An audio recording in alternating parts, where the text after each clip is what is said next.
Good morning, dear students. So we are discussing measurement of industrial wastewater flow generation rates in this class.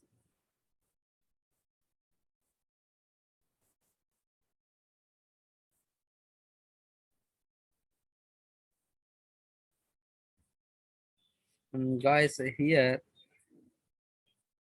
measurement of measurement of wastewater flow generation rates here. The measure sorry guys.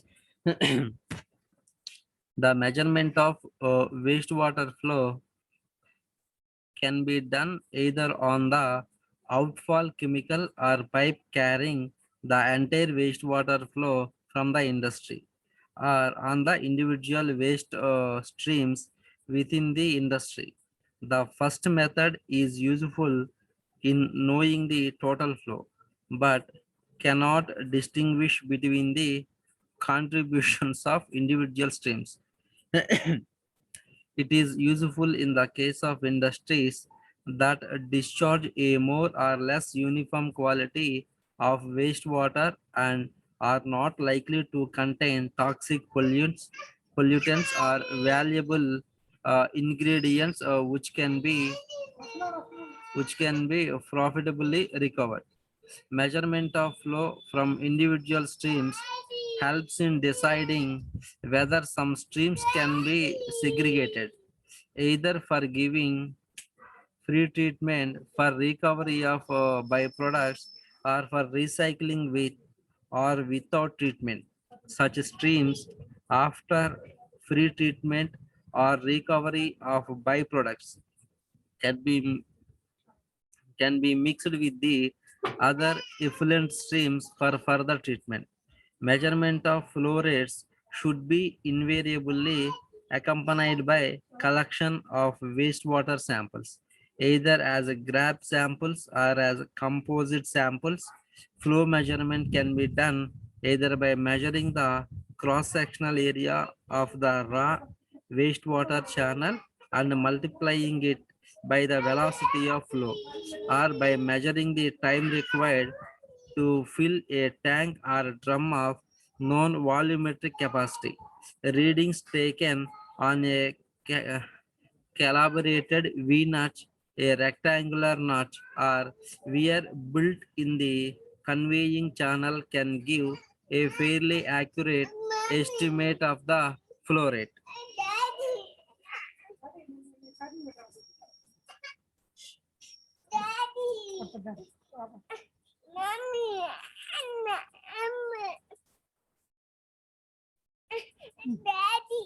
Here guys, in order to determine the section of the sewer, it is essential to know the total quantity of wastewater or sewage that would flow through sewer.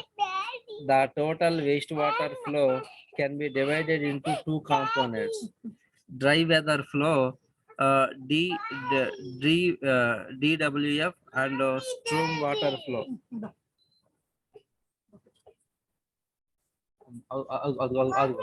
Excuse me, guys. Sir అక్కడ పెట్టి పాపం తీసుకెళ్ళేం కదా చూడండి ఆడ ఇష్టం ఎక్కడ చూడండి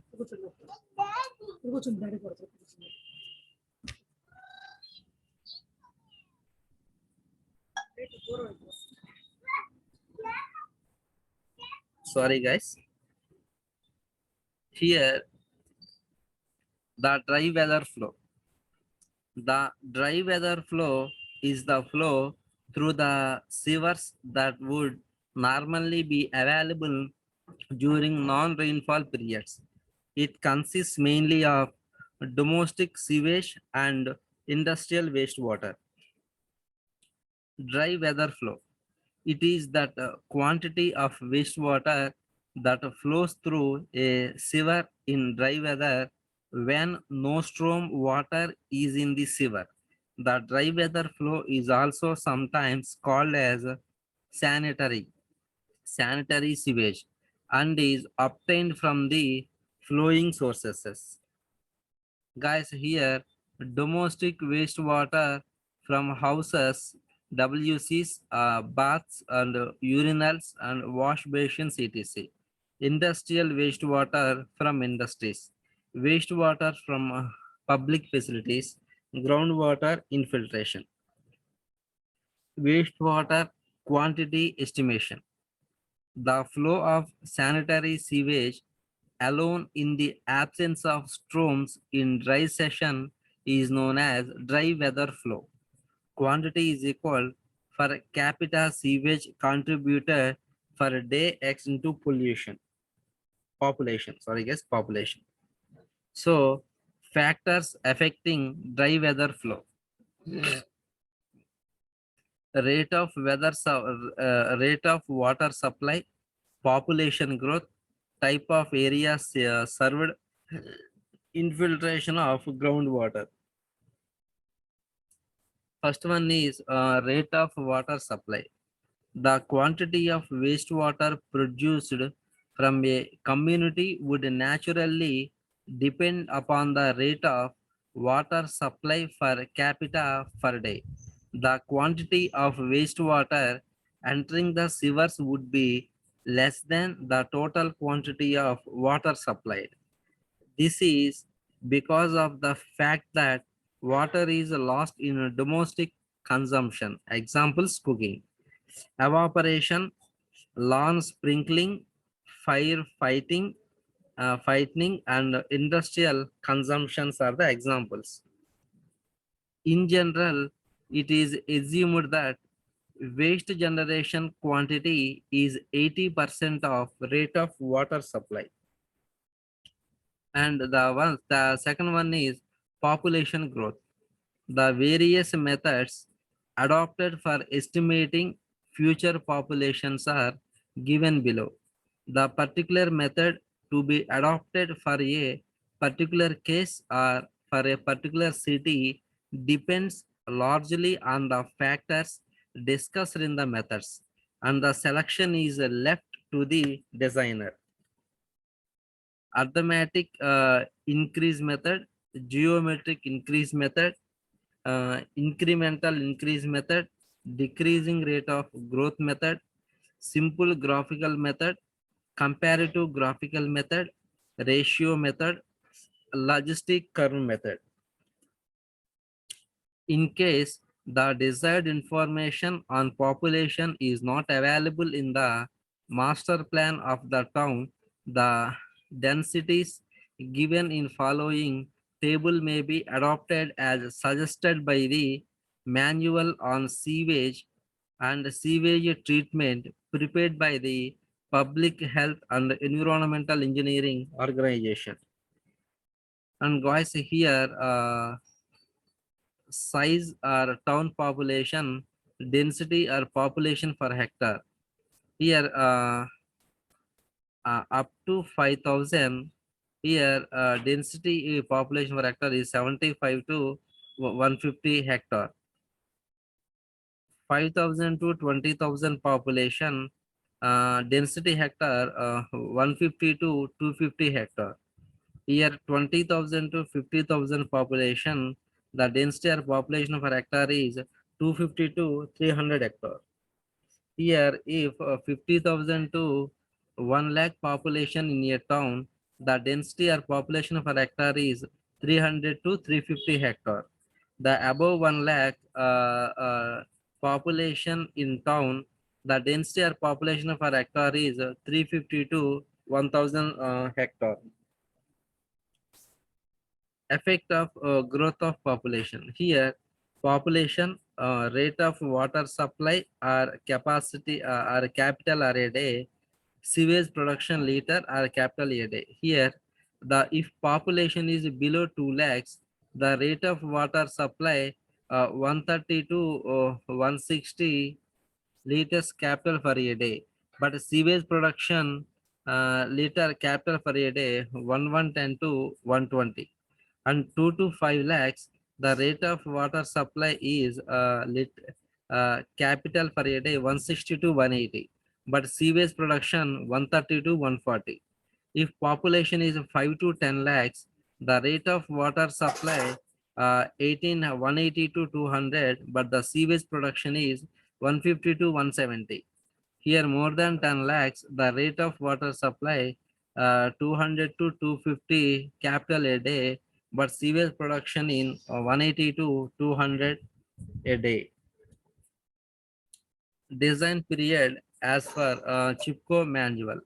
Branches of sewer 30 years, pumping stations 30 years, the treatment plant 30 years, pumping machinery 15 years, and effluent disposal and utilization 30 years.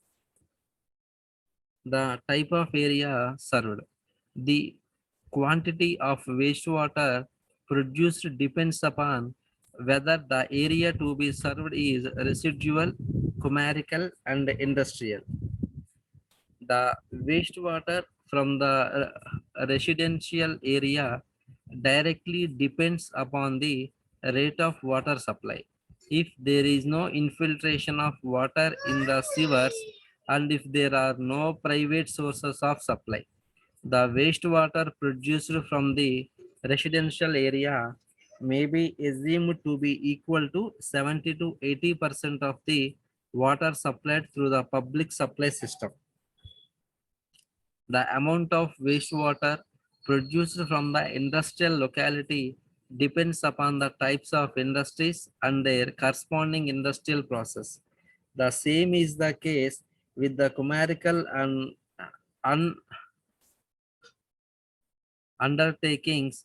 The sewage flow rates can be determined after careful study of the various processes involved. And infiltration of subsoil water. Groundwater or subsoil water may infiltrate into the sewers through the leaky joints. Exfiltration is the reverse process which indicates the flow of wastewater from the sewer into the ground. While due to the infiltration, the quantity of flow through sewer increases, exfiltration results in decrease in the flow and a consequent increase in the pollution of groundwater.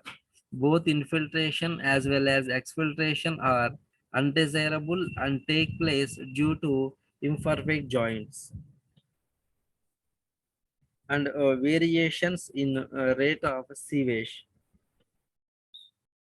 Guys, here the quantity is on the y-axis and hours of the day is the x-axis. Here sewage flow variations with respect to water supply. Guys, the dotted line indicates the water supply, and here the thick line is the indicates the sewerage. Here guys, 0 hours, 2 hours of the day, and 4 hours, 6 hours, 8 hours. Here quantity is the water supply.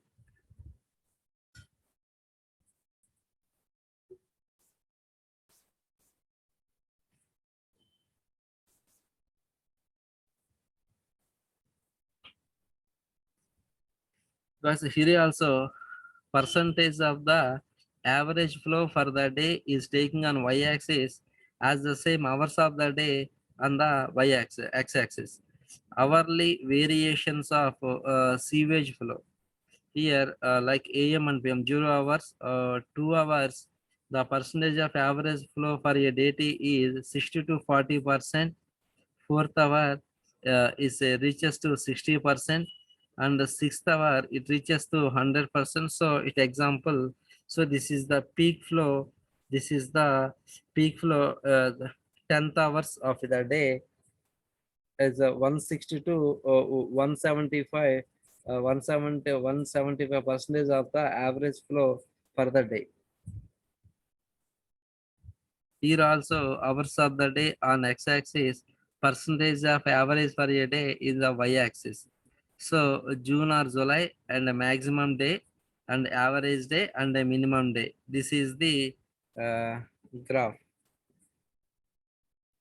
And peaking factors. Contributory population and peak factor. If a contribution population is up to 20,000, peak factor is 3.0. And if a contribution population 20,000 to 50,000, the peak factor is 2.5. And if contribution population 50,000 to 7 lakhs to 50,000, the peak factor is 2.25. The above 7 lakhs 50,000, the peak factor is 2.0. Here, peaking factors of sewer design. For example, the factors to multiplying average rate of annular flow. Domestic sewer is 6, lateral sewer is 4 to 6, branch sewer 3, and the main sewer 2.5. Trunk of outfall sewer is 2.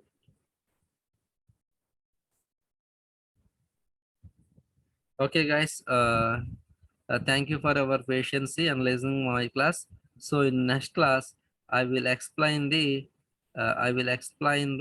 next topic.